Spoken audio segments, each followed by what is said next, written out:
You ever go to see a movie and find yourself watching the previews for these other movies? And some of them are just plain bad. And you think to yourself, holy shit, who gave these ideas the thumbs up? Well, that's where we're going. Into that writing room to see how a simple idea becomes utterly stupid by committee. This is Outstupid.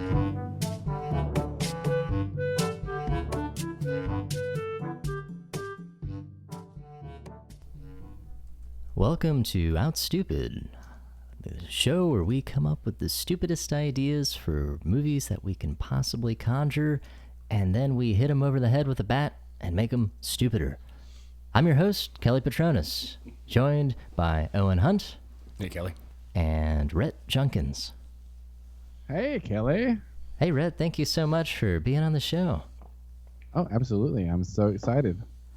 Yeah, so Rett runs does a podcast game as well, Heads or Cocktails, which Owen and I were on at one point and got our asses handed to us by Jake Ward. Goddamn Illuminati, man. It happens every time. Yeah, so... Yeah, we're so happy to have you guys on, and please, we got to do it again soon. Yeah, as soon as we can all go back to... As soon as we can. In the meantime, are you guys doing Armageddon Afterparty episodes? I know you have a couple that have come out recently. We are. We just recorded our most recent episode last evening, and we've been trying a few different formats to see what works for, going over the internet, because we are social distancing and I haven't seen my podcast mates in several weeks now, and it's tough. It's really hard, not to see your buds. So yeah, it is. Yeah, but we're figuring it out. Yeah, cool. Well, we're happy to have you, and yeah, this should be a lot of fun. So the way that it works is we'll kind of go round robin and give our pitches for some really stupid ideas that we just scratched down on paper right before we started, and then we'll kind of elaborate upon them as a group and make them even stupider. We will dumb them down to the degree to which they become brilliant. That's the idea of Outstupid. So before we started, we did a kind of like a warm-up where each of us wrote down a synopsis for a movie that I generated the title from a random word generator. And so the random words and the title for this movie is Pedestrian Radio. Would anyone like to share their synopsis? I actually didn't write one down. You just have it in the old noggin. No, I got a bunch of other ideas. Okay. But yeah, you want to start, Rhett? Oh, okay. I can start with then Owen's he's just gonna steal yours. Yeah. Yeah. Would you like to start, Rhett? You're... Yeah, absolutely. I can start with mine, and it's open to interpretation. Absolutely. So, Pedestrian Radio. Janice thought that taking a walking tour of Omaha, Nebraska, with her cell phone as her guide, was the cheap and easy way to see the sights of the biggest city that she'd ever visited. She didn't expect the Ghost in the Machine to also be her Deus Ex Machina. Whoa. That's heavy. Yeah. So many things. Right? You're going to be good at this. Cool. Great. Nice, man. I'm really into Stephen King recently. So Deus Ex Machina is like how he ends all of his books. So I good artists borrow, great artists steal, man. Say no more. And how would you define Deus Ex Machina as a narrative device? Oh, well, you know, like she's going to get into something crazy with her cell phone that is guiding her around town. It's going to take her into all kinds of weird and interesting situations that she's never been in before. Shenanigans? Shenanigans. Absolutely. And she's going to get herself in a pickle, to say the least. Mm-hmm. How's she going to get out of this pickle? There's no way she can possibly get out of this pickle until the hand of God strikes down and saves her from impending doom. You know, as impending as you can be in Omaha, Nebraska.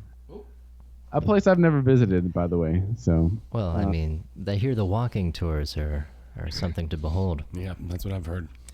Cool. All right. Thank you, Rhett. I will. I'll share my synopsis since Owen is maybe still working on his. I got something. You got something? Okay. Yeah, sure. Yeah. You can go ahead. Let's go with Owen's next.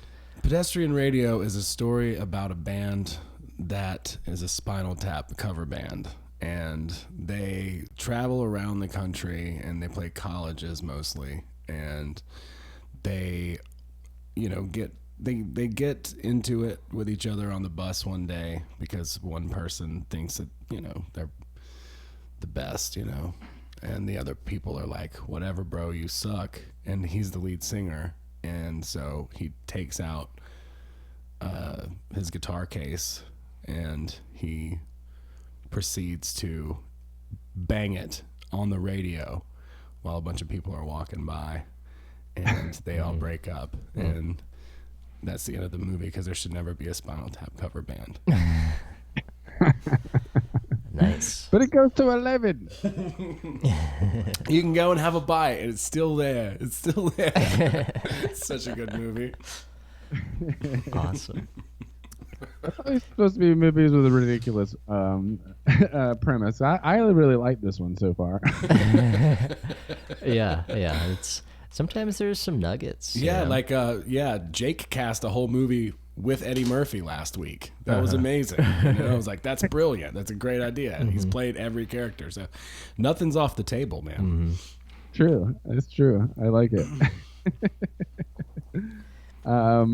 Well, I feel like there could be like a nice combo thing happening with the two of our movies here. Yeah. Sexy. Yeah. There's often overlap with the same two words. Sometimes scarily so. Right. That's so true. Yeah, the weird synchronicity. Yeah. Cool. Well, I'll share mine, and we'll kind of get on with it here. So, Pedestrian Radio. Two punk rock kids in New York create a mobile pirate radio station based in a shopping cart they stole from a homeless man that they push along the sidewalks of New York. Using their newfound platform, they start an unfortunate rumor mill listing the names of friends that they claim have contracted herpes from them. You're supposed to do that. It's dark, man. Oh, it's sad and stupid. They're just following the health department guidelines. You gotta let everybody know that you gave it to. So Yeah, it's the only responsible thing to do. That's right. Cool. So we've kind of pitched our synopses, and we're going to go back around the circle, starting with Rhett, with just like a brief recap, and then we'll, of each of our ideas, and then we'll vote on whose we think is the outstupidest. So, Okay. Rhett, if you'd like to give a brief recap. Brief recap. Okay. So our hero Janice, she's taking a walking tour of Omaha, Nebraska, of all places, biggest city she's ever been to. Really blowing her mind, and she gets caught up in a situation that she can't control. But thankfully, the God in the machine will come and save her. Nice. Cool. Owen? Yeah, Pedestrian Radio. It's an epic movie about a band that is a Spinal Tap cover band. They go on tour, play mostly colleges, and then they have a big, huge fight and break up. And the lead singer takes a guitar case and beats the radio while a bunch of people are walking by. Nice. I feel like it should. The whole movie should start out with that scene. Well, that's a great idea. Yeah, do it like Tarantino style. Work backwards from there. Good call. Mine is 2 kids start a pirate radio station and start broadcasting names of people that they claim have herpes. Yeah. So, so what do we think? What's the stupidest idea that we've come up with so far? I almost feel like the Spinal Tap cover band thing. I feel like that could be a movie that works. See, that's the thing. Is my theory is that the dumber it is, the more likely we could actually have it made. That someone would pay for this. In a way. Yeah. In a way, yes. Yeah, we're testing that as a hypothesis. Not saying that it's true, but testing it. And ultimately trying to get to a place where, through absolute buffoonery and stupidity, stupidity and dumbness, and all of that, like when you eat a bunch of Skittles and play Mario Kart until like 3 a.m, and you're just giddy and you don't have any, you're not conscious anymore. You're just crazy. You've lost your mind. You get into that weird zone. I like that zone. I know it well. It's fun. Yeah, and I think on that note, I think I cast my vote for Owens because it is that sweet spot of that could be a thing, and also that could be a thing that they make in Hollywood, and it's also really dumb. And it's like, am I really going to pay to watch this thing? Right. And if they put it the way that you said too, Rhett, where it starts out with him just bang, and then you find the big reveal is that they're a Spinal Tap cover band. Yeah. That would be amazing, actually. That'd be a great movie. I'm behind it as well. I think it's I mean, I can actually see this being made just from this pitch that you've done. No, I think yours is great too. I love the misadventures with a cell phone in Omaha, Nebraska. It's very specific. Cell service in Omaha, Nebraska is bullshit anyway, right? They probably have fiber optic out there, man. That's the wild thing about like the middle of nowhere places. Their internet's like blazing fast. They only have so many different people that are using it. 7 people are all sharing the bandwidth. But that's true, absolutely. I like a good explanation, of why things all come together that doesn't make any sense other than it's out of our hands. It just happened, Mm-hmm. Oh man, like I said, I'm super into Stephen King. We could talk about that all night. Yeah. All right. Well, yeah. Excited to see what other movie pitches you've got up your sleeve. They're kind of all Stephen King based. Great. That's great. Yeah. Let's have some fun. Yeah. And one of the listeners also cast their vote for Owen as well. Oh, thank you, listener. So I think Owen wins the introductory round, which means that he wins the opportunity to begin the next round. Hooray!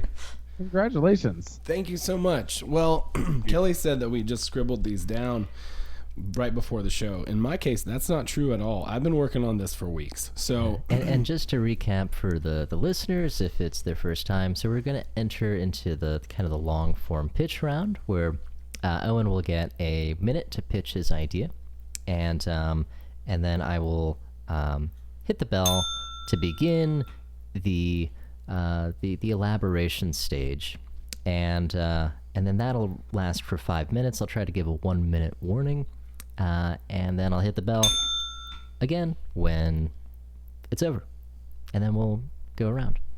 Okay. Well, I've been working on the first sentence of these for weeks. I don't have a whole minute here. That would take me months. Unless it's a long sentence. That would be a very long run-on sentence. No, but yeah, I've thought a lot about just the casting of some of these, just in general, and how much fun you can have with that. Ever since that Eddie Murphy thing happened, there's a lot of casting opportunity. You know. Anyway, I'll try to not do that because it's easy, but whatever. I'm not too proud. You tell me when to go. Yeah. On your mark, go. Dogman versus Sharknado. It is a thriller. Everyone knows about Sharknado, but have you ever seen Dogman? I mean, Dogman is a half dog, half man. He's got canines, man. He's fierce. He is hairy, and he's got opposable thumbs. Dogman will take you down to Chinatown, pal. But Sharknado is really tough too, and Dogman just moved to Key West before the quarantine. Whoa. Yeah. So they're like right in each other's space. Yeah. And every time Dogman goes out, he can just smell Sharknado. And every time the Dogman goes swimming in the ocean, the shark can smell him because he cut himself on a barnacle when he was scraping his boat one day, and he's bleeding in the water. So the Sharknado starts to get furious, and the weather starts heating up in Key West. People are getting really hot, especially inside their homes because the air conditioner just went out. But if Dogman can take down Sharknado, they can retain all of the... They can get things back on track. They can get it back to where it needs to go. And Dogman will have saved Key West and the world. They battle it out for the fate of the world. That was a long sentence. Yes, it was. I tried to make it really long. I was waiting on that bell. I was waiting for you to stop talking. All right. Ready to jump in and elaborate on this? All right. Oh, yeah, there it is. I feel like Sharknado. Sharknado? Yeah. I think they're brothers. They're brothers. They're brothers, yes. From other mothers. They are. Yeah, that's coming into play at some point in time. Yeah, they have common. There's a whole like dispute about inheritance that there's like a brief legal scene where they're like in the courthouse and it's like, that was my money. No, Grandma wanted me to have that money, and Dogman comes out on top because he's got those cute puppy eyes. Everybody knows that Grandma Dognado wanted us to wanted everything to go to Sharkman. Yeah. Sharknado. Yeah, well, the thing is, yeah, they come from. There used to up the line. There was a Dognado and a Sharkman, and they just got these different genotypes, and right. They aren't freaks. They come from a family. They come from good stock. Yeah. You know, like just a few generations down is when they kind of changed their names. It used to just be Sharkman. Mm-hmm. And that. Well, then they came into the United States, and when they came in here, we changed their names. Right. Because, we couldn't pronounce it right, and so that made it more, accessible to the general public here so that they could be referred to as those types of things. And yes, they had a lot of sibling rivalry because even their fathers, Shark Man and Dognado, they had a long history of battling it out in the cul-de-sac. Yeah. Yeah. They played Foursquare. It wasn't Sharkman. It was Sarkham. Mm-hmm. And, they like they always did at Ellis Island. They just moved the H. Yeah. The H gets tricky. Where are we gonna put that? 86 the H. So Dogman's sniffing out Sharknado. Meanwhile, Sharknado is sniffing out Dogman in the middle of Key West in the dead of summer. All the old people are in the library. cooling off. The rich people are at the beach drinking their daiquiris. The homeless people are dying on the sidewalks. And Sharknado comes up on land just to scope it out. Yeah. Oh yeah. And Dogman's walking down the beach. With his Jimmy Buffett shirt on and some sunglasses on, big time aviators, and a big straw hat, Panama Jack style. And Flip for some reason. say that again. He's wearing flip flops on his hand paws. Oh yeah, he's got hand paw flip flops. He just picked up from the CVS. he knows what he's doing. He's strolling down to the beach, and boy, are we about to see a big boom on screen. Sharknado's like, the rubber that on those flip flops are just gonna end up in the ocean and in my cellular system at some point in time. Yeah, and Dogman's like, I don't care. I'm a dog. I'm gonna shit. And then he shits on the beach right there. And the lifeguard is like, you can't do that. And he's like, I'm fucking Dogman. I'm gonna Yeah, do. we're gonna. Yeah. Yeah, I will chew you up and spit you out on Sharknado. And the lifeguard's like, whoa, buddy. 1 minute warning.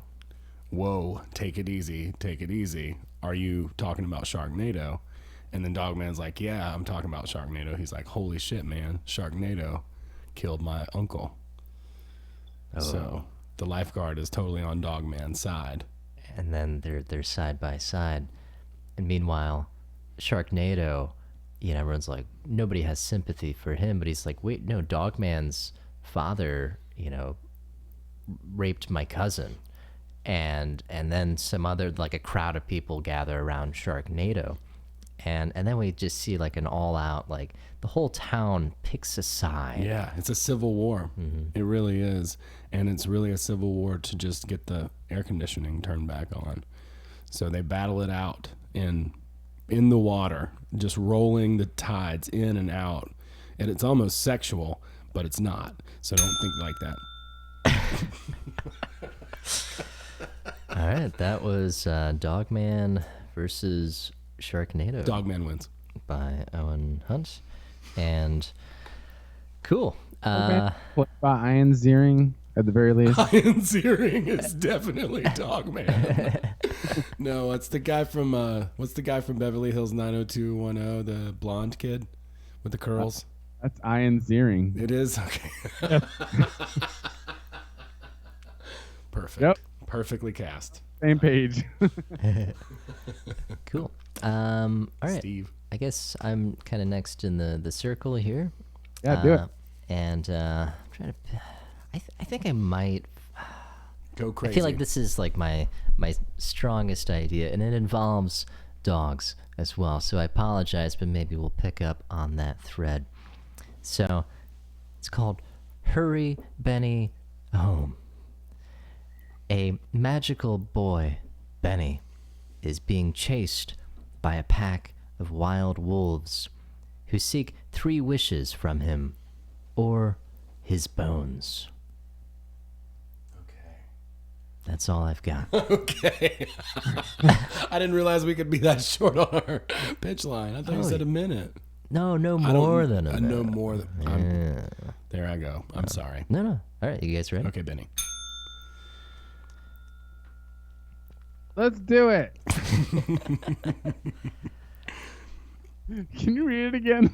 All right, so this magical kid, he's running through the woods, and a pack of wild wolves are chasing him because they want his magical powers. And if you catch this boy, you can get 3 wishes from him. And, All right. Yeah, and the dogs know that, and the dogs, they have a lot of wishes. Yes. Okay. They do. And let's be honest, like the dogs always know if he got magic. Yeah, they can sniff it.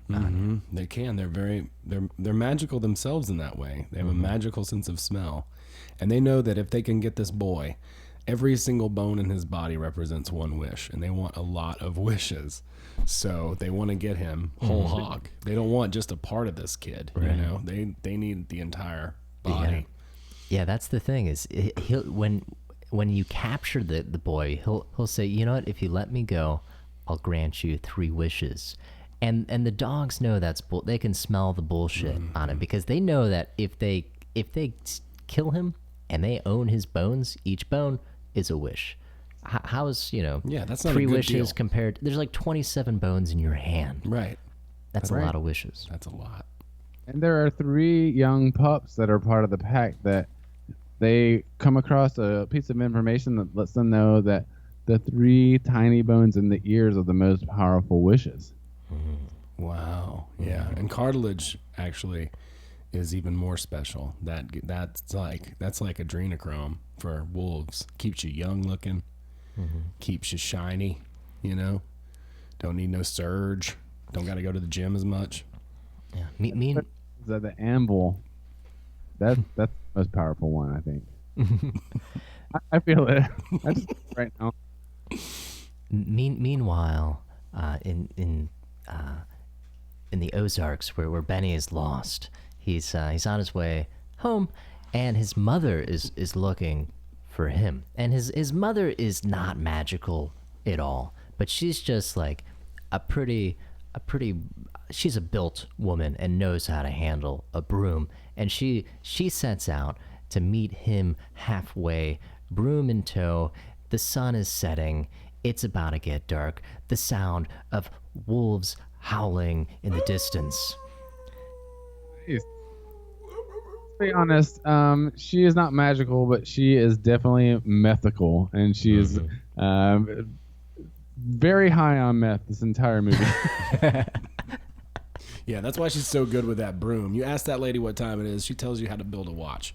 She is serious, man. She gets every nook and cranny. She is absolutely 100% dialed in. And she knows that her little Benny boy is missing, and she knows where he's been and where he was going, and she is freaking out because she can't find him, and she knows how important those bones are, even though she's not magic. Yeah. She receives all this information, through her ear bones. Yeah, they're inherited, these ear bones. Yeah. They're super, super valuable. Everyone knows that. Yeah, the ear bone, it's the most delicate bone, and she hears in her little ear bone Benny crying out. She says, "Oh, hurry, Benny, home. Hurry home, Benny." And she turns the the corner through the brush, and she sees Benny. He's pinned by a pack of wild wolves. This is 1 minute warning. All right. Yep. He's screaming.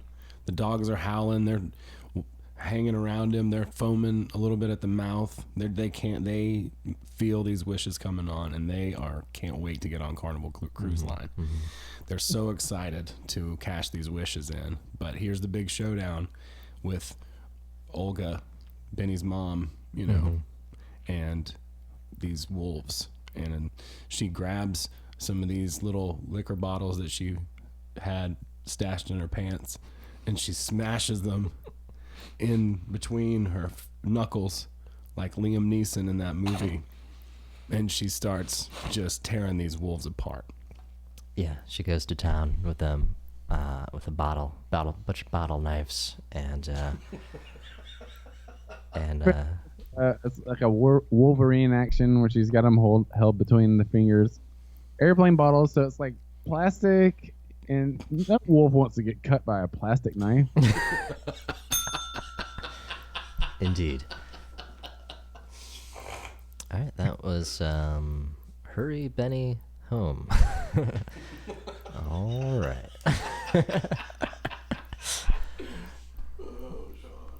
All right, Rhett, would you like to pitch us one of your ideas? I do, and I wasn't sure which one I was going to go with, but I'll go with my first one, which is also a canine inspired Oh, hell yeah. movie pitch, which is Sandy and the Rough Patch. That's RUFF. Wait. Sandy and the Rough Patch. What was the second part of that? Just rough is spelled RUFF. Got it. And the Rough Patch. Okay. And mine is short too, but we can elaborate. Mm-hmm. Sandy never knew what hit her when this canine Rico Suave swept her off her feet. Is this Clifford the Big Red Dong? What? This is Quick clarifying question: is Sandy a human? Sandy is a human. All right. She's typical Sandy, blonde hair. Really bubbly. Yeah, really bubbly. This is a walking and talking dog that she is falling in love with, because she mostly likes the cadence of the way he talks. You know, like Hey, Sandy. That's how he do.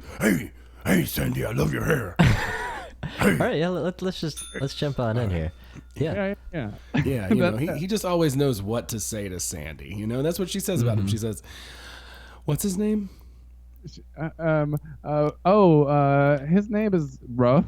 His name is Rough. It's Rough. Yeah, he lives I'm Rough. I live in the rough patch, down the hall, down the hood, down, you know, and they're, you know, they're in the New York area. You know, it's tough. It's tough around there. He lives in the rough patch. Yeah. You know, but Sandy's so soft and sweet, and she loves Tastes kind of salty. Yeah. When I lick her. And she has some daddy issues, so she wants to rescue this dog. You know, she can't help herself. It's you know, it's what it is. Nobody's judging it, but you know, she just wants that fulfillment of saving that part of herself that only this puppy dog represents in her subconscious mind.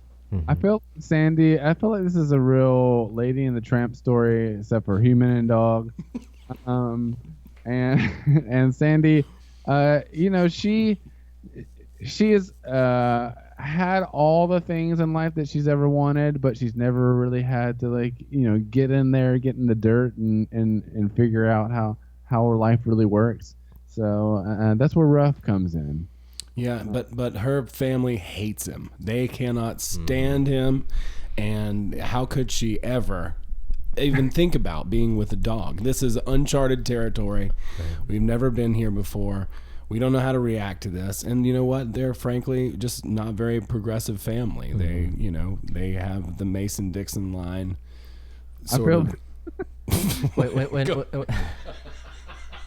When she brought him over for dinner, it was a disaster. He was begging at the table the whole time. He bit the father on the hand when he was trying to grab the salt, but he thought he was trying to grab his food, and he peed in the house once. He just couldn't help himself, you know. He was so nervous. Has no idea how to use utensils. Mm-hmm. Yeah, it's foreign to. He grew up in New York, you know. It's rough. It's rough out there. Yeah, the rough patch. It's rough. So, you know, I feel like Rough is. I was trying to think of what kind of dog, and I think I'm going with Corgi. Okay. He's just like, yeah, when he stands up, he's just like one of those inflatable wavy arm guys, but it's just a cylinder. Just a meat log with feet. You can't really take him seriously no matter what he says or does. But, you know, she can't help but love him. Right. And the thing is, she does what every woman tries to do with a man that they become enamored with. She tries to change him. Oh yeah. You know, she's trying to civilize him. She says, Rough, why don't you learn how to, you know, wipe your paws before you come in the house. Yeah. Put the seat back down, you animal. She tries to turn him into a beta male. Mm-hmm. Right. Real boy. A real boy. Yeah. You know, a real man dog, but not a dog anymore. She wants him to actually be a man. And it's just, she can't leave him alone because she always wants what she can't get. And here's the thing about this, he acts like a man. He walks on his hind legs. Mm-hmm. And he speaks. 1 minute warning. Very, it's dog speak, but you can understand what he's saying. Mm-hmm. If all the right things with the guy, yeah, yeah, all the right things. He just woos her. I mean, she finally has to make a choice between him and her family. Yeah. But he does support her in her career. Mm-hmm. And so she makes the inevitable choice. What is he going to do? Yeah. Yeah. And the thing is that she, but before she even gets a chance to choose, he was chasing a ball across the road, which he can't help himself. It's some kids were playing with it, and he got hit by a car, and it. Yeah. I mean, not to give away the ending, but that's the ending. Yeah. Not just any car, a car carrying dog treats to the an ice cream truck. I don't know. All right, so that was Sandy and the Rough Patch by Rett. And I'd like to put out a call to the listeners that if you'd like to weigh in with a comment for Rhett's, Owen's, or mine, Kelly's pitches, and we'll take that into consideration in the very formal deliberation process. But before we get there, a brief recap of kind of everything that we learned since we pitched our ideas and kind of what we added on to the stories. Owen, would you like to start off with a recap? Yeah, I'll do my best here. My pitch was Dogman versus Sharknado, and this was set in Key West between Dogman and Sharknado, who have a history and a bit of a sibling rivalry. And the power's out because of Sharknado, and if Dogman can defeat Sharknado, then all the power can be restored for the people in Key West who are burning up. It's so hot. I think that's the basic gist of it. Oh yeah, they had fathers too that were, one was Sharkman and the other Dognado, who were also, or grandfathers, and who also had rivalries. So there was a thick history of blood there. Mm-hmm. And Dogman makes friends with the lifeguard, and he's going to take on Sharknado for the fate of mankind. Cool. So that was Dogman versus Sharknado. Yeah. Pitched by Owen Hunt. My title was Hurry Benny Home, which is about a boy who is the son of a meth-addled woman living in the Ozarks. And this boy happens to be magical. And he is also lost in the woods, being chased by a pack of wild wolves who know that he is magical and he can grant you 3 wishes. Alive, but dead, he's worth a lot more. For every bone, you get 1 wish. And the ear bones are especially delicious. I mean, magical. Magical. That's pretty good. Rhett, would you like to recap yours? Yes, I'm going to try to remember. Yeah, that's the trick. This is Sandy and the Rough Patch, and Sandy, who had it all: blonde hair, blue eyes, never had to work a day in her life, falls in love with a dog who can talk and stands on 2 feet.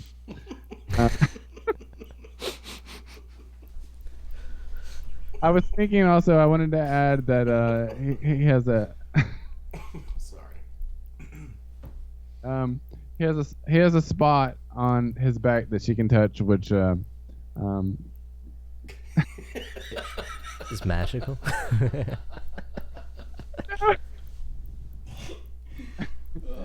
Um, sure, let's just say it's magical. Be away at this point. Um, but she falls in love because he's just the best thing that she's ever been able to bring home to the family that doesn't agree and doesn't understand her interspecies love that she's started to appreciate. Very nice. So that's Sandy and the Rough Patch, pitched by Rett. And all right, so man, yeah. So I think we were all kind of on even playing field, having it canine related. I appreciate that. I that's a cool. Maybe that could be even a parameter as like a theme or like something that we have to include in future games episodes. But what is the stupidest, do we think? Those were all three really stupid, so congratulations, I think, to everybody for having really stupid ideas. And I think that we made them much dumb. We hit them with a sledgehammer of, whatever you'd call that. But, a bite hammer. Yeah, so we've got we've kind of got the superhero duking out movie. We've got like the return home movie. We've got the love story. Yes, I'm always a sucker for a love story. I thought the chick falling in love with the dog. But once he became a corgi, it changed everything for me. Well, him walking on his back legs too is a really funny image. And he's not like a cryptid, like a weird animal. He's just a dog. So, and then the fact that he couldn't help himself over at the in-laws, that was really a nice touch, I thought too. And a funny image, of him just like, oh, I'm sorry. Can you just see him like just doing all the things he knows he shouldn't do? And he's like, baby, I still love you. And he's like humping some dude's leg, or like pooping on the rug. He's like, I don't mean to. I can't help myself. That's genetics, Yeah. It also fits into this like paradox of it's so stupid, but I could see it being made. Right? Yes. It's not really much more stupid than Harry and the Hendersons or, something like that. I wonder, I feel like the corgi for some reason is going to be played by someone with a British accent. Corgi Feldman. I'm sorry, I couldn't help it. Owen is disqualified for the next round. He definitely doesn't have it. He has somewhat of a weird accent, but it's definitely not British, British. I think that's funny. That's his angel accent. Rowan Atkinson's voice. Yeah, so I cast my vote for Rett's. I also do, too. Oh, gracias. I think you had the stupidest one this time. Yeah. But the battle, that was just a battle. The war is not over yet, pal. Yeah. So, congratulations, Rett. Yeah. I'll take it. Yeah. So normally you win a random object in this room, but whatever room you're in, you find an object that you probably already own, and guess what? You just won that object all over again. I'm gonna pretend like it's this whiskey I'm drinking. Perfect. Have your whiskey and drink it too. Okay, we're gonna begin the last round, the speed round, and the speed round's tough because we only have 3 minutes for the exposition and elaboration part, and so we've got to be really quick and really stupid right from the get-go. And since you won last round, Rett, would you like to begin this round? I can begin. Yes. Cool. And awesome. Okay. Here we go. This one is emojulations. Carol. I like female leads. I love how you name your characters so well too. That's a great touch. Carol takes a break from language and communicates only in emojis for one trying year. Or does she? Nice. She has the hardest time telling everybody that she's gonna start speaking that way once she decides, because she has to commit off the bat, right? Like she can't just tell everybody in regular speech. She has to tell them in emoji once she's made the contract. Yeah, Right. Yeah. I feel like the impetus to why she starts to take this break from language is that she's obviously very into commenting on Facebook threads and or other Reddit or oh God forbid she starts making YouTube comments, and she can't seem to get her point across at all to people, or at least she doesn't. Yeah. Without the emoji, it is hard to communicate online. But with only the emojis, well, it has a terrible toll on her life. Yeah. Yeah. Yeah, but she, once she discovered, a YouTube video on Buddhism, she decided to take a vow of silence, and so that's why she just has decided to try this, because she believes that she can express more with emotion and emojis than she could in regular language, because nobody can understand what she's talking about. I like that. Absolutely.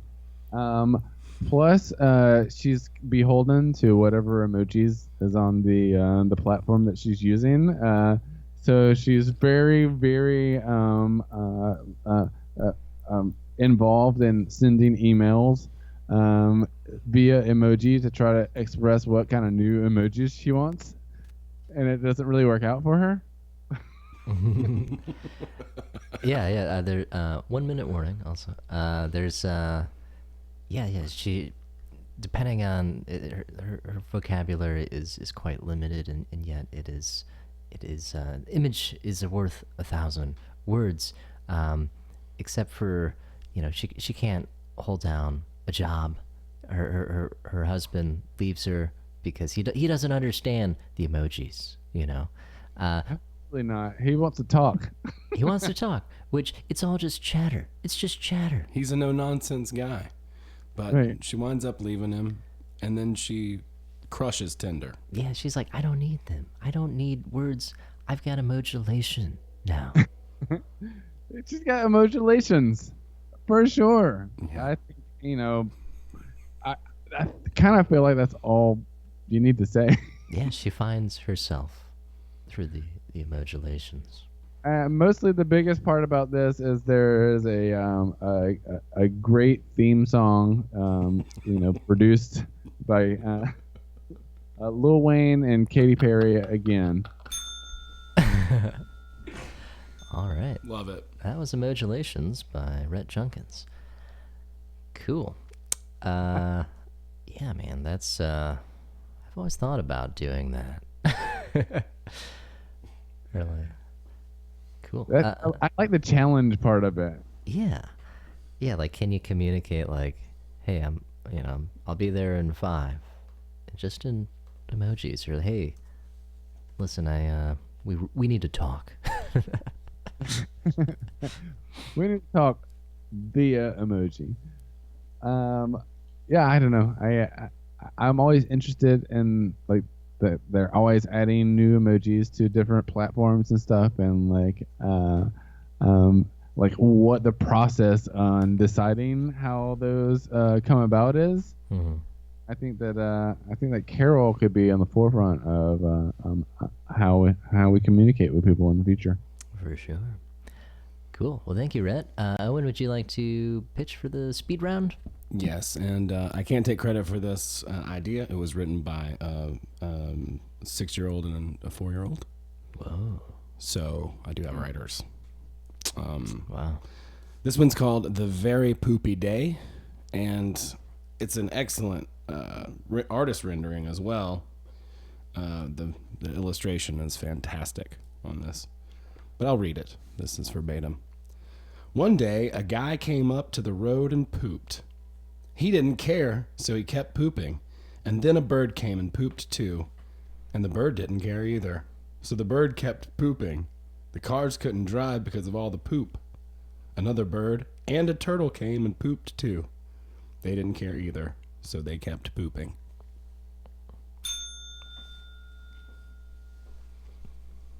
Wow. Talk about a log jam. Sounds actually like the opposite.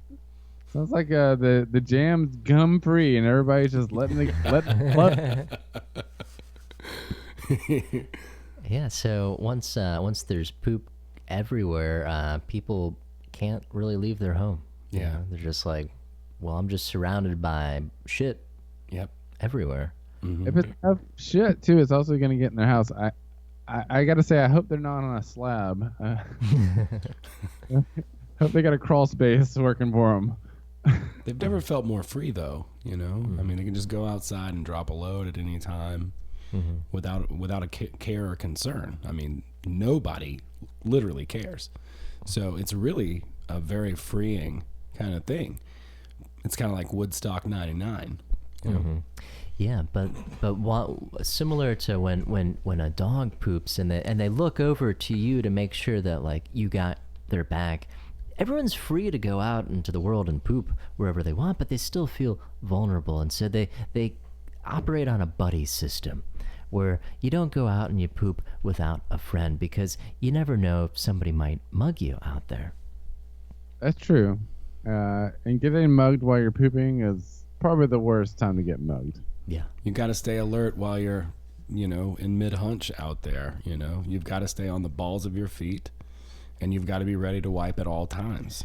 Yeah, because the thing is, the muggers, they develop this technique. It's so obvious that they'll say, hey, give me your money, and they say no, and then they'll just push you them over, down yeah. and then take their pants off. Yep. And, which are already at their ankles. Once you're down with the pants at your ankles, covered in your own poo, which you don't really care about that much in the scenario, but still, it's very hard to navigate out of that. And 1 minute warning. You've got those pants down there, and you can't really get up. You gotta get those pants up first before you can get up.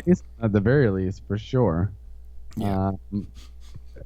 Plus, there's probably poop going everywhere.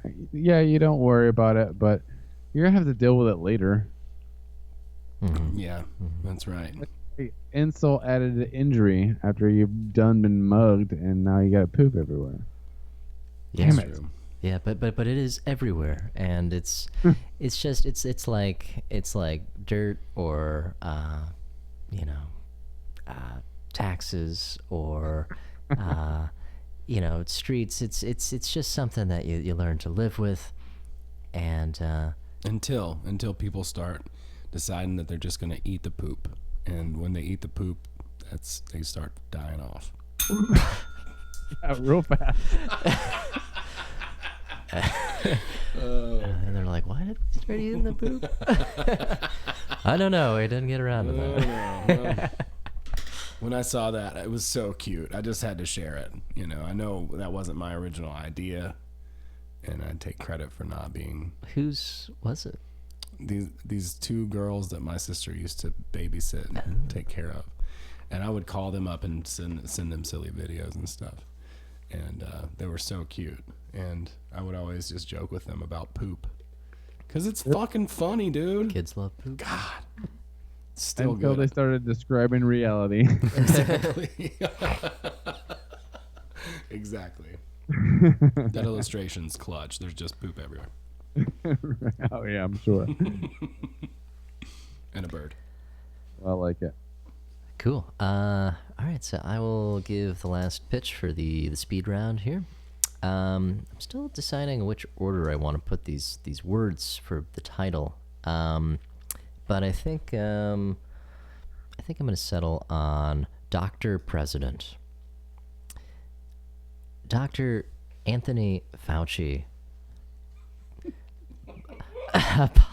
upon harnessing all of the country's resources to find a vaccine for COVID-19, he finds the vaccine and keeps it secret for himself, injects it into himself, and gains superhuman powers while everyone else is left to wither. Meanwhile, President Trump dies, and Anthony Fauci, not Mike Pence, ascends into presidency and becomes Dr. President. Dr. President. But- Yeah, he constantly listens to, I wish I was a little bit taller. I wish I had a baller. I wish I had a girl who looked good. I would call her. I wish I had a rabbit and a bat and a 6'4" Impala. He's listening to that song all the time, Fauci. And he tries to pump himself up in the mirror. You know, he beats his chest with his shirt off. But he can't even take himself seriously until he finds this vaccine and jams it in his leg. And then all of a sudden, he's got these magical superpowers. It works for me. Wow, y'all. And he ends the very poopy day. Like he just like ends it. You know, he magically makes it disappear like it never even existed. And then the world goes into this weird reality where, like what Kelly was talking about with the whole thing, but he's not sick, but everybody else is, but not Fauci. And he opens up a restaurant called Fauci's. Yeah. And he serves whatever he wants because, you know, he's not sick. Yeah, all that he really wanted out of all of this was to start a home style Italian restaurant, you know, Fauci's, and he has to ascend into the presidency in order to reopen businesses, but just Italian businesses, just Italian ma pizzerias are allowed to operate in America. Everything else is not allowed to operate. Yeah, and literally, like, at this point, just Italian food is coming to life, and it's starting their own businesses. Italian food, like fettuccine Alfredo, is opening up gas stations now. We've got sausage calzones opening up thrift stores. We've got, you know, eggplant parmigiana with doing suit stores. Post office calzones, man. And to be legal, you have to have Italian food if you're open to the public. Right. That makes sense. 1 minute warning. Yeah, it totally transforms American culture for the best, clearly. Yeah, we need to add more carbohydrates to the American diet. I think that's what everybody has been saying for years. Yep, Yeah. Burger King gets bought out, and they institute a new Whopper Yeah. altogether. This thing, it's like a spaghetti sandwich. It's just it's a ball of spaghetti between two buns. And being the Dr. President, Fauci redraws the whole food pyramid, and it's a pizza pie. They call it the impossibile wrapper. Yes. Yep. And yep. Yeah, and Fauci lives Or- happily ever after, and everyone else just slowly, you know, dies.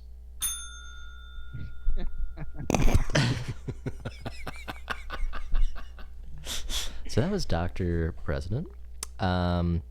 If any listeners would like to weigh in and want to message through YouTube or Facebook, now is the time to do so. And we'll go back through and have a quick recap and then deliberate. Rhett, I believe you started that round. Would you like to recap briefly? Absolutely. We got we're going with emojulations. So good. Which is where Carol takes a break from language and she communicates only with emojis for one trying year. And the build up to what why she has to make this journey is really the bulk of the movie. But then you realize, does she actually do this? Very nice. That's it. That's- I can't remember what else we talked about. I I'm think sorry. I think she drinking. finds inner peace somehow through. Yeah, but she's very misunderstood.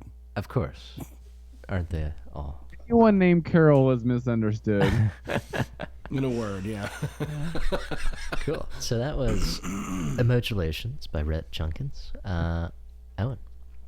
The very poopy day, where one day a guy came and pooped, and then a bunch of birds pooped, and a bunch of other people pooped, and nobody cared. They just didn't care. And at a certain point, people started robbing people who were pooping, because that's when they were at their most vulnerable, and they would fall down in the poop with their pants down, and it was a shame, but nobody cared, so it didn't matter.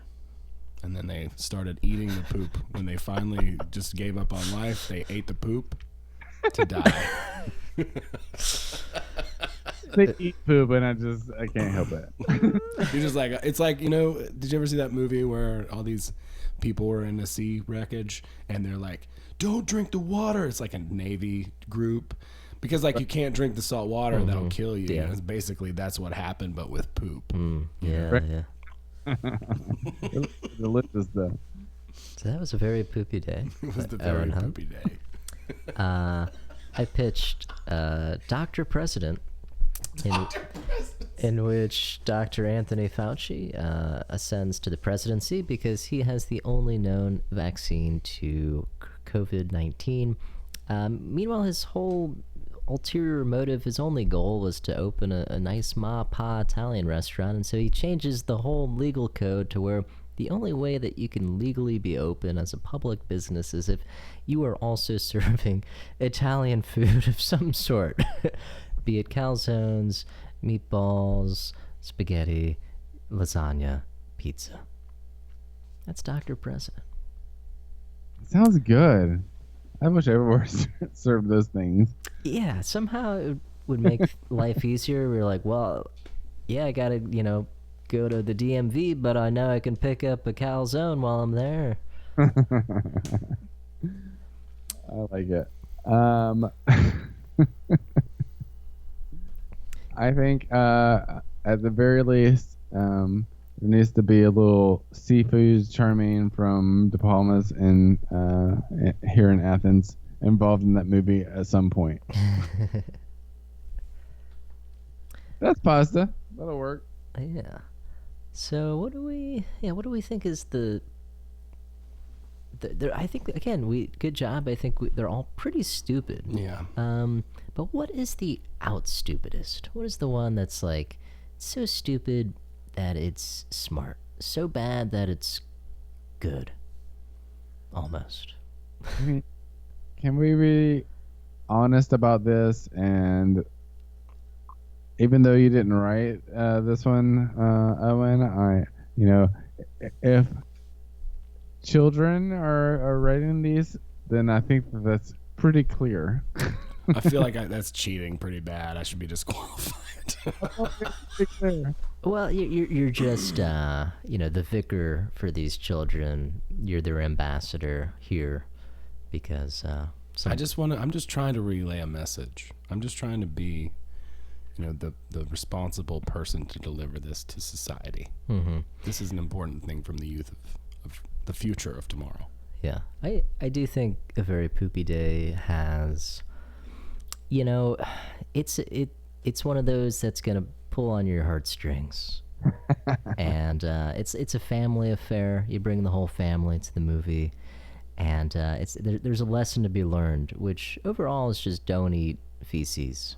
I mean, I think you have to you watch that movie and it brings you down to a part of yourself that you ultimately just break down and eat shit and die.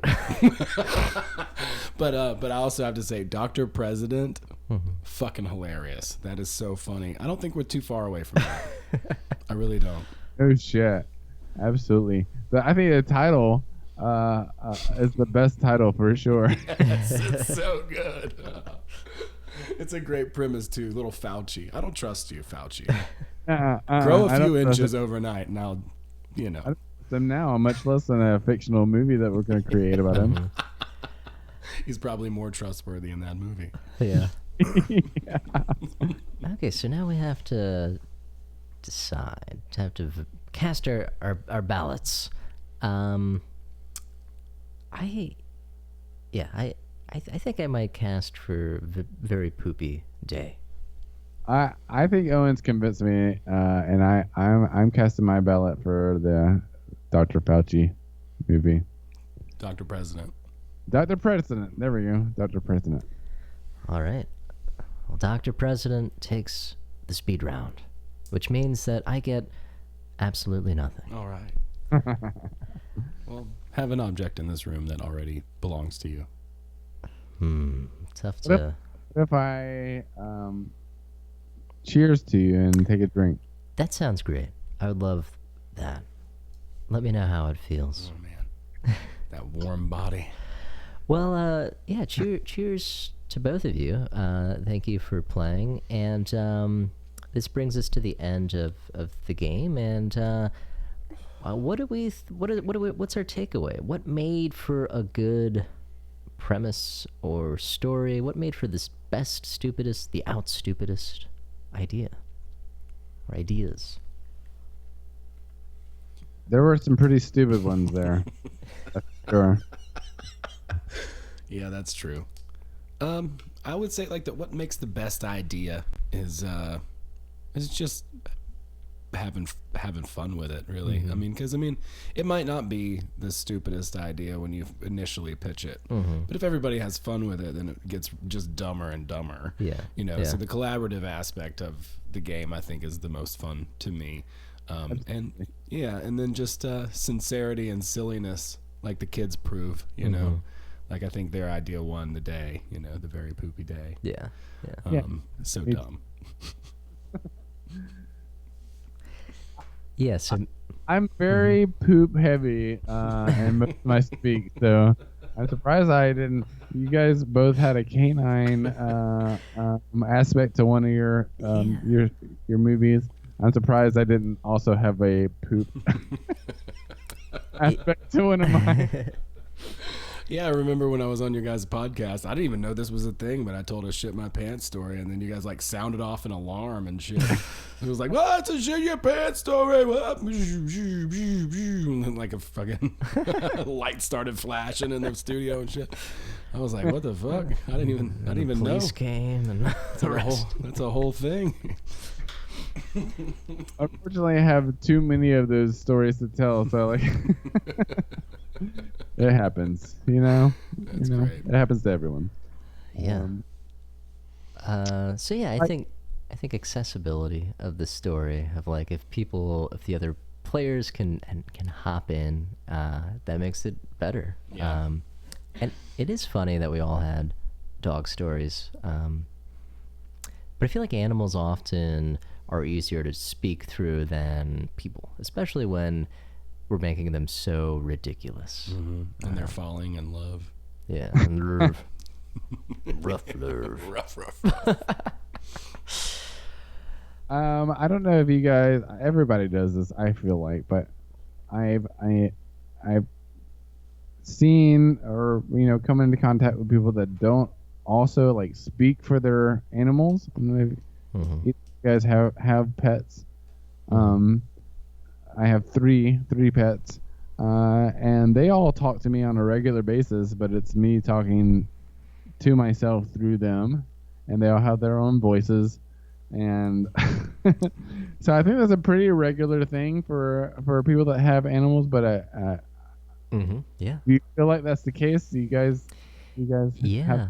Yeah, there is, and it is, and I'd studied like conversation analysis, and one of the big figures in that field is Deborah Tannen, and she has this article called "Talking the Dog," where people will either talk about the dog or like through the dog to kind of elucidate some social situation between the people that are involved. And Right. Meanwhile, you kind of wonder how much the dog is aware, or like is like if it's The dog is not aware. it's relevant to them at all. They're It's like a mastermind, man. Napoleon Hill talked about it. He had his own mastermind of fake people in his mind that represented, like, I think, like, Emerson, Lake, and Palmer. I'm kidding. But like Lincoln and like Ralph Waldo Emerson, like several people, and he would like go into his mental world and like get advice from them. You're probably doing the same thing with your dogs, and they're probably smarter than Abraham Lincoln or Ralph Waldo Emerson. Yeah. Very intuitive. Well, I think that's a good note to end on. Your dog is probably smarter than Abraham Lincoln Or Einstein. or Einstein or Emerson, Lake and Palmer or ELO, B-52s. Rett Junkins, thank you so much for calling in and playing Outstupid with us. Hell yeah, dude. That was Absolutely. Thank you awesome. guys so much for having me. I had a blast. I hope I made it fun for everybody. So You definitely did. yeah, anytime. Yeah, folks, when this is all over, check out Heads or Cocktails. And there's some episodes that are up that you can listen to, I think, too. And also Armageddon Afterparty. Mm-hmm. ArmageddonAfterparty.com. You can go there. We're on Apple podcasts as Armageddon Afterparty, and then Heads or Cocktails as well. You can go to headsorcocktails.net for some episodes, and we have some episodes on Armageddon Afterparty, and new episodes coming soon. With all this staying at home, there's gonna be a bunch of stuff coming up soon, and also we're gonna try to do a live Heads or Cocktails, which is our alcohol themed game show here live that everybody can watch, and just follow Facebook / Heads or Cocktails, and we'll let you know when that's happening. Dope. Awesome. Cool. Yeah, keep your eyes peeled for that. Rhett, thank you so much. Owen Hunt, as always, thank you, sir. I've been your host, Kelly Petronis. We'll catch you next time on Outstupid.